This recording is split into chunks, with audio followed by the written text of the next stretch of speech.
Hey guys, Tony here, and today I'm going to give you my impressions on Repterra. The private beta has just dropped and hopefully we can see a full game soon. No idea of cost, I would guess around about $17.99 or so. Repterra is basically, they are billions, but with dinosaurs. So it takes that mix of base building, add in some strategy, and set in a world overrun by dinosaurs. Your job is to build your colony, managing resources, breeding and taming dinosaurs, and researching genetic mutations to survive against the dinosaur swarms.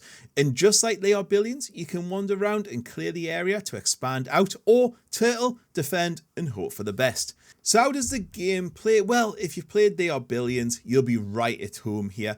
It is in that RTS style, but with a real-time pause. Your main goal is to survive the waves and get to the end. So you'll like be on a countdown to the next wave, and each one gets harder and harder and harder. During the waves, you need to build up your defenses, using towers, turrets, and walls. Establish efficient production lines, fishing, lumber, oil, farms, and so on. You need to supply your colony with materials to match the needs and expand. Also, one thing that's going to be there in the future is a breeding system where players compare male and female dinosaurs in breeding stations, leading to offspring with potentially strange traits. You can also, which I thought was cool, tame enemy dinosaurs by luring them to you, allowing these creatures to fight alongside you. So I really like that feature. There's also a resource tree, and you can get loads of new buildings to improve your colony. Outside of the base building, you can go full RTS and go on the attack. You can clear the area of dinosaurs to expand your lands out, capture buildings, or generally just go on a good old murder spree. Clearing the dinos out will help you in the end waves and also stops attacks on your base. It handles like a classic RTS. Click here, click on a dino, kill it. When playing, you have humans, so they're like a basic gunner, engineer, and a tamer. Then with the dinosaurs, they're genetically modified, so you have one throws a grenade, there's one that has a gun. It's pretty cool, but I would have loved to seen a bit more design elements on them, kind of like them being ridden, covered in armor and guns and stuff, to make them a bit more humanified.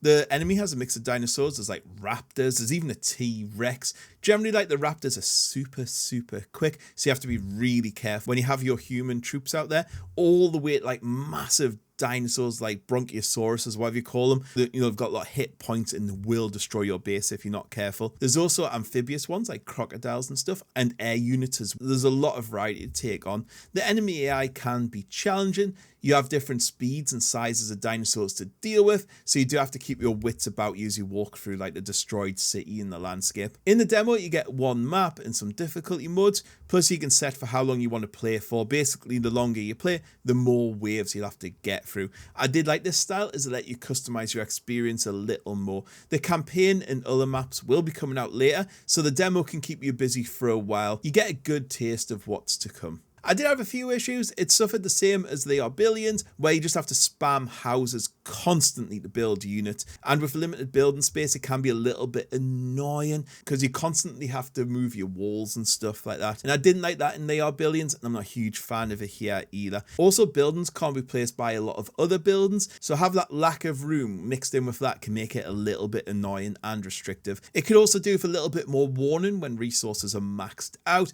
as I kept not realizing that I was maxed out, and when I was just wasting the resources, which was a bit of a shame. After each wave, it gives you a card system and says, what do you want? And the first time I clicked on, I'll have 200 of that, but because I was full, I couldn't take on that 200, and that card just disappeared. So there was a lot of waste there, so I think it should warn you a little bit more. Also, the UI for the buildings is a tad small, and it could do with being upscaled a little bit. However, on the whole, I had very few complaints about this game. Graphically, it almost has a cartoon aesthetic. It's bright, it's colourful, it's interesting to look at, so I had no issues there. Sound design is a little bit on the basic side, but it's not bad at all. However, I hated the voice for the engineer. It was super high pitched. It sounded really weird.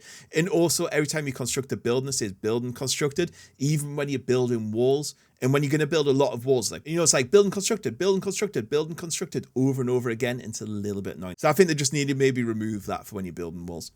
I loved They Are Billions, and Repterra takes a lot of inspiration from it. It presents like a really cool mix of the base build and strategy and survival, set against the unique backdrop of like a dinosaur infested world. I've never really seen that before, so it's really cool to play like in a new environment.